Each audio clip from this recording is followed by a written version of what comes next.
दोस्तों, एक समय था जब मुंबई का चप्पा चप्पा अंडरवर्ल्ड के पनाह में हुआ करता था। लेकिन 1993 के बम धमाकों ने सोती हुई मुंबई पुलिस के कान खड़े कर दिए और पुलिस ने चुन चुन कर मुंबई से अंडरवर्ल्ड का नामो निशान मिटा दिया। जिसके बाद मुंबई भले ही शांत हो गई हो, लेकिन उसके अंडरवर्ल्ड के छींटे अब उत्तर भारत में पड़ चुके थे और यहीं से जन्म हुआ नॉर्थ इंडिया के दो सबसे खतरनाक गैंगस्टर्स नीरज बवाना और लॉरेंस बिश्नोई का। अपने पावर से दिल्ली एनसीआर को हिलाने वाले गैंगस्टर्स आज एक दूसरे के खून के प्यासे हैं, लेकिन इनकी दुश्मनी के बारे में बहुत कम लोग जानते हैं। तो आइए जानते हैं इंडिया के इन टॉप मोस्ट डेंजरस गैंगस्टर्स की असली कहानी, जो किसी फिल्मी स्टोरी से कम नहीं है। साथ इस वीडियो के लास्ट तक आप यह भी जानेंगे कि आखिर दोनों में सबसे ज्यादा खूंखार और खतरनाक कौन है।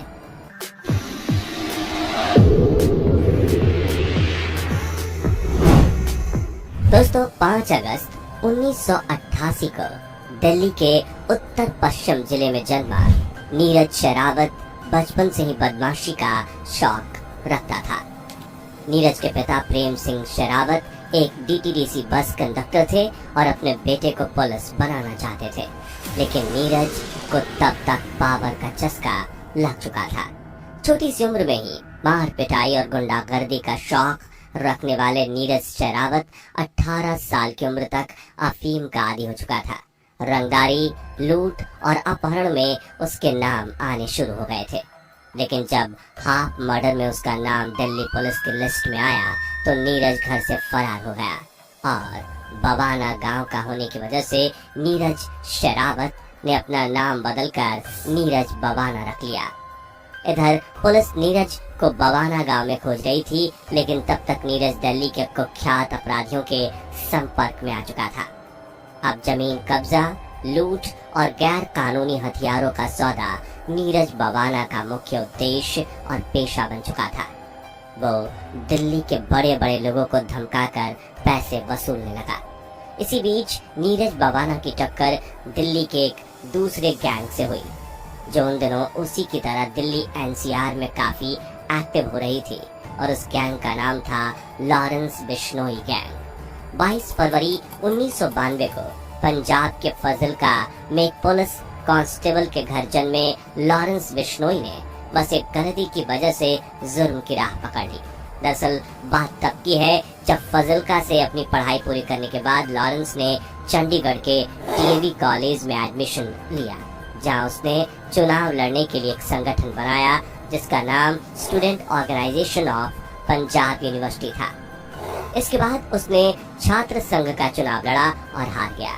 हार से बौखलाए लॉरेंस ने एक पिस्तौल खरीदी और चुनाव जीतने वाली पार्टी के पास गया। साल 2011 में लॉरेंस बिश्नोई और चुनाव जीतने वाले उदय ग्रुप आमने सामने आए।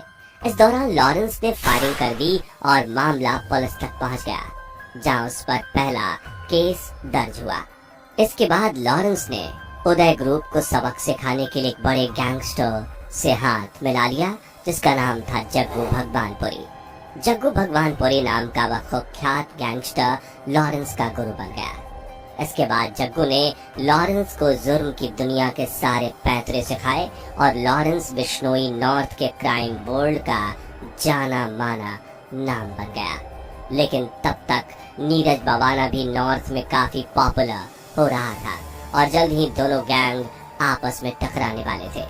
हालांकि दिल्ली एनसीआर क्राइम की शुरुआत 90 के दशक से ही हो गई थी और नीरज बवाना लॉरेंस बिश्नोई से पहले यहाँ कई छोटे मोटे गैंग्स एक्टिव करते हुए काम कर रहा था। दिल्ली में गैंग वॉर्स की शुरुआत नजफगढ़ से हुई।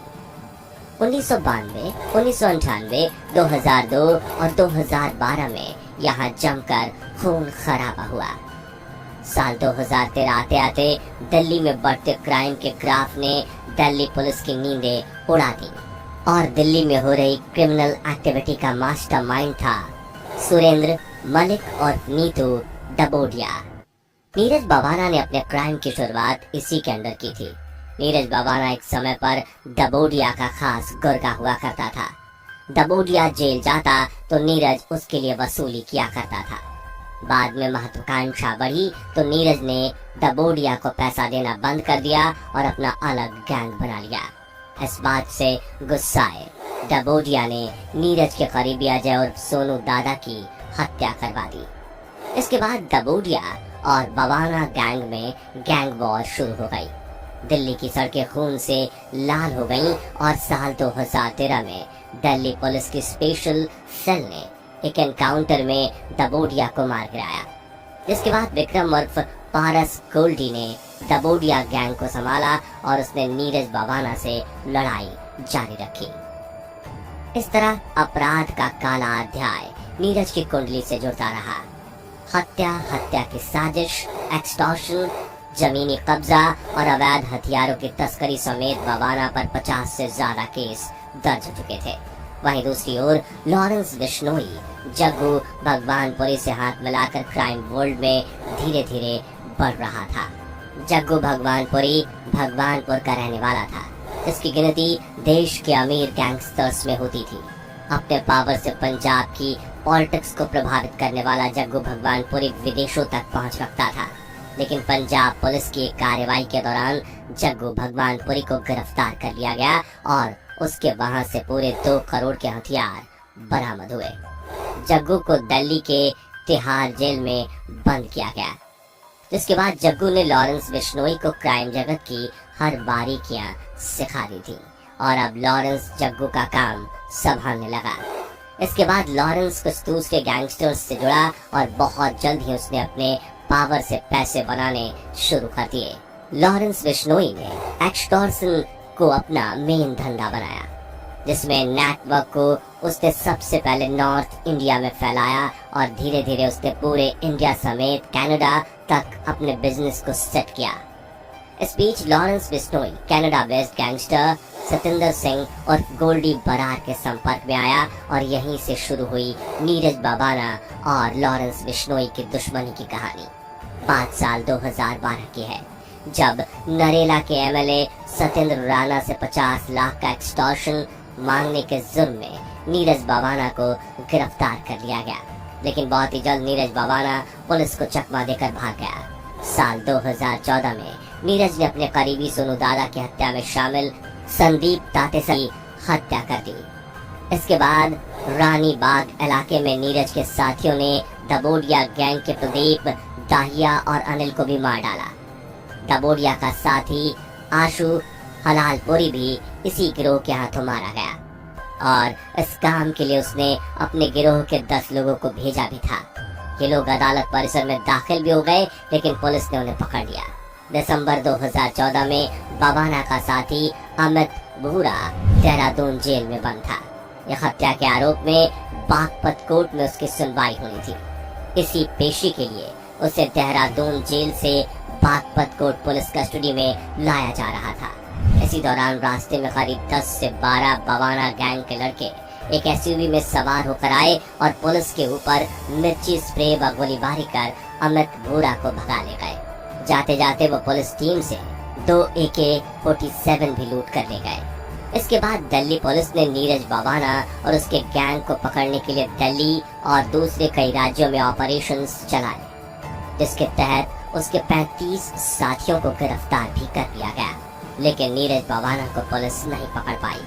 उधर साल 2014 में मोहाली के पास लॉरेंस बिश्नोई भी पुलिस को चकमा देकर भाग गया था, लेकिन तब तक लॉरेंस बिश्नोई अपराध की दुनिया में खूब नाम कमा चुका था।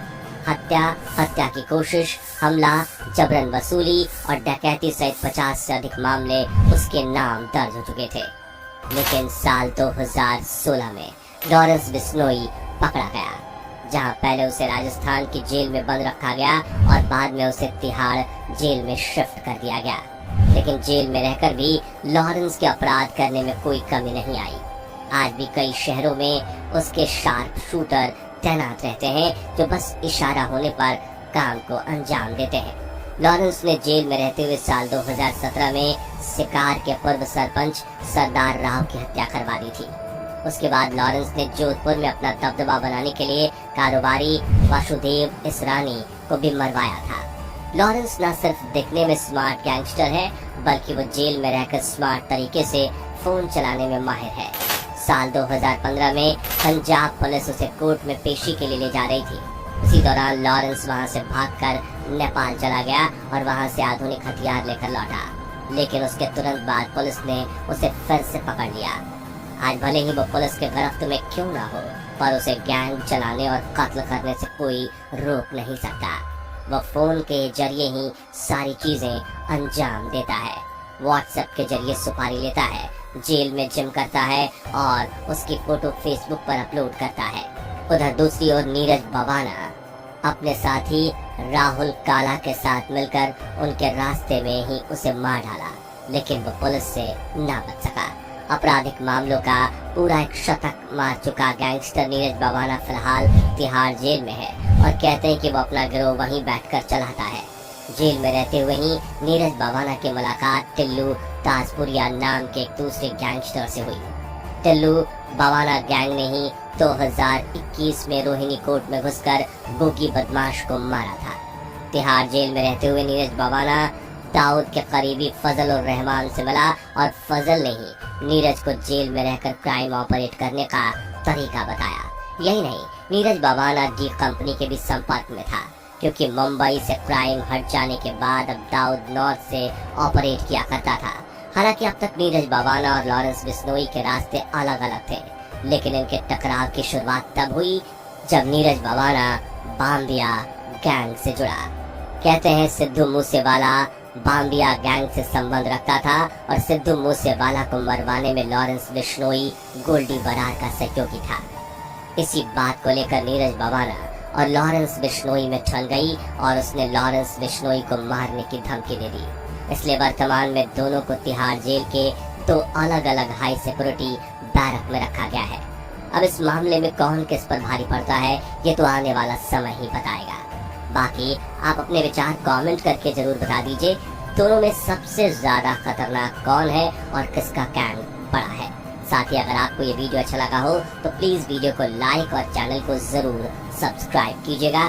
फिर मिलते हैं एक और नए वीडियो में, तब तक के लिए अपना